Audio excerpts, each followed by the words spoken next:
شروع کیا ہے 20 دن ہو گیا 4 اگست سے اور آج 21واں دن شروع ہے۔ میں سمجھتا ہوں جو کشمیر میں جو آزادی کی جو تحریک ہے اور زور اٹھائے گی، اور جس طرح پوری دنیا میں پاکستانی جو ہے وہ کشمیر کی آواز بن چکے ہیں، اور مودی سرکار کے جو RSS کا جو اس کا ایک خواب تھا، وہ جو ہندو فاسٹسٹ تنظیم کے طرز پہ بھی وہ جو حکومت چلا رہا ہے، اور وہاں پر مسلمانوں کو جو ہے وہ اقلیت میں بدلنے کا خواب دیکھ رہا ہے، اور نسل کشی کا جو اس کا پلان ہے، وہ جو جس طرح یہ جرمنی جہاں پہ ہٹلر کی جو نازی حکومت تھی، وہ والا ظلم آج کا میں سمجھتا ہوں ہمارے وزیر اعظم صاحب ہمیشہ ہر فورم پہ کہہ رہے ہیں کہ مودی سرکار آج کی جو ہے وہ نازی حکومت کی طرح ہے، اور یہ ہٹلر کا ایک نئی شکل ہے۔ تو پوری دنیا کو ہم بتا رہے ہیں، اور انشاءاللہ پاکستان کی افواج اپنے کشمیری بھائیوں کے ساتھ کھڑی ہے ہر مشکل میں، اور ہر سطح پر اخلاقی، مالی، جانی ہم حاضر ہیں اپنے کشمیری بھائیوں کے لیے، اور ان کی آزادی کی جنگ انشاءاللہ ہم لڑیں گے، اور کشمیر آزاد ہوگا اور کشمیر بنے گا پاکستان انشاءاللہ۔ ایک سوال اور ہے حضور جی، پوری فوج اس کشمیر کی لڑائی کی وجہ سے کیا بنائی؟ ہم نے ایٹم بم کشمیر کی وجہ سے بنایا، ہم نے اپنے پاکستانیوں نے اپنا جو ہے ہر وہ جو ہے نا کام وہ کیا کشمیریوں کے لیے، کہ جس کے وجہ سے اس وقت ہم غریب ہو گئے ہیں، ہمارے پاس وہ مالی وسائل نہیں ہیں، کیونکہ ہم نے ایک ہیوج اربوں ڈالر جو ہے نا اربوں روپیہ فوج اور ایٹم بم اور جنگوں کے لیے کیا، تو پھر بھی کچھ لوگ سمجھتے ہیں کہ ہم کشمیر کے لیے کچھ نہیں کر رہے ہیں۔ وہ 57 جو اسلامک ممالک ہیں اس کے اندر واحد ملک ہے جس نے ایٹم بم بنایا، اور جس کی جو ہے وہ ایک ایسی فوج ہے جو تربیت یافتہ فوج ہے، اور جو دنیا کی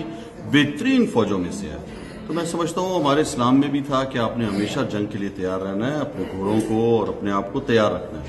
تو پاکستان جو ہے وہ ان ممالک میں ہے جو دنیا کی بہترین افواج ہماری افواج۔ تو میں سمجھتا ہوں کہ دشمن میلی نگاہ سے نہ پاکستان کو نہ کشمیر کو دیکھ سکتا ہے، اور جو یہ ظلم کر رہا ہے، ہم عمران خان صاحب کا پیغام تھا دنیا میں، جو ایک ٹیررسٹ جو مسلمانوں کے خلاف ایک لگا ہوا تھا تہمت کہ آپ سارے جو ہے دہشت گرد ہو، تو ہم نے امن کا پیغام دیا دنیا میں کہ پاکستان ایک پرامن ملک ہے، اس کی فوج اور وہ کسی کے خلاف جارحیت کے لیے نہیں ہے، اپنے دفاع کے لیے، اپنے ملک کے لیے، اپنے مسلمانوں کے لیے، اپنی قوم کے لیے۔ تو میں یہ آپ کو واضح پیغام دوں کہ عمران خان صاحب نے کہا کہ مودی کو نہیں پتا اس کا ہی ٹاکرا عمران خان سے ہوا ہے، اور عمران خان جو ہے وہ اس کو سبق سکھائے گا۔ پوری دنیا میں کشمیر کا جو ہے وہ سفیر بنیں گے، ہم سارے سفیر کے طور پہ یہاں پہ آئے ہیں کشمیر کے، اور اس کی آواز اٹھا رہے ہیں پوری دنیا میں، کہ پتہ چلے دنیا کو مودی کا چہرہ اصلی، کہ وہ کس طرح جو ہے وہ ایک مسلمان کش جو ہے وہ ایک فاسٹسٹ ہندوازم جو اس کے دماغ پہ اس ٹائم سوار ہے،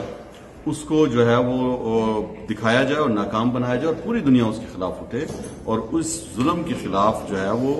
پہلی دفعہ 50 سالوں میں آپ نے دیکھا ہے کہ اقوام متحدہ کا سلامتی کونسل کا اجلاس ہونے جا رہا ہے، خان صاحب خود جا رہے ہیں اس اجلاس میں۔ تو مجھے یقین ہے کہ بہترین سفارتکاری کریں گے اور پوری دنیا کو پیغام دیں گے، اور پاک فوج جو ہے وہ اس نے کبھی بھی قربانی سے دریغ نہیں کیا، اور پاکستانی عوام نے بھی ہمیشہ اس کا ساتھ دیا۔ تو یہ کہنا کہ اگر اربوں روپے لگ رہے ہیں تو یہ ہماری جو ہے عزتیں محفوظ ہیں اس سے، اور ہم شکر ہے کہ ایک آزاد ملک میں سانس لے رہے ہیں، اور وہ جو ایک غلامانہ سوچ تھی جو حکمرانوں کی شکست ہے، ان حکمرانوں کو بھی ہم نے شکست دے دی ہے، اور آج پاکستان کی حکومت میں آزاد سوچ کے لوگ جو پاکستانی پہ ہونے پہ فخر کرتے ہیں، جو اپنا مرنا جینا پاکستان پہ سمجھتے ہیں، آج وہ لوگ پاکستان کی حکومت کی بھاگ دوڑ سنبھالے میں ہیں۔ تو میں سمجھتا ہوں کہ جس طرح پہلے ہندوستان نے پاکستان پہ حملہ کیا، اس کو شکست ہوئی، اس کے جہاز ہم نے گرائے، ہم نے سفارتی سطح پر اس کو شکست دی۔ انشاءاللہ یہ جو مشکل وقت ہے کشمیریوں میں، پاکستانی فوج، پاکستانی عوام ان کے ساتھ کھڑی ہے، اور یہ مشکل وقت آپ دیکھیں گے کہ انشاءاللہ یہ تحریک اور زور پکڑے گی آزادی کی، اور کشمیر آزاد ہوگا۔ وہاں پہ لاکھوں ہمارے نوجوانوں نے، بزرگوں نے قربانیاں دی ہیں، ہمارے بہنوں نے عزتیں تار تار ہوئی ہیں،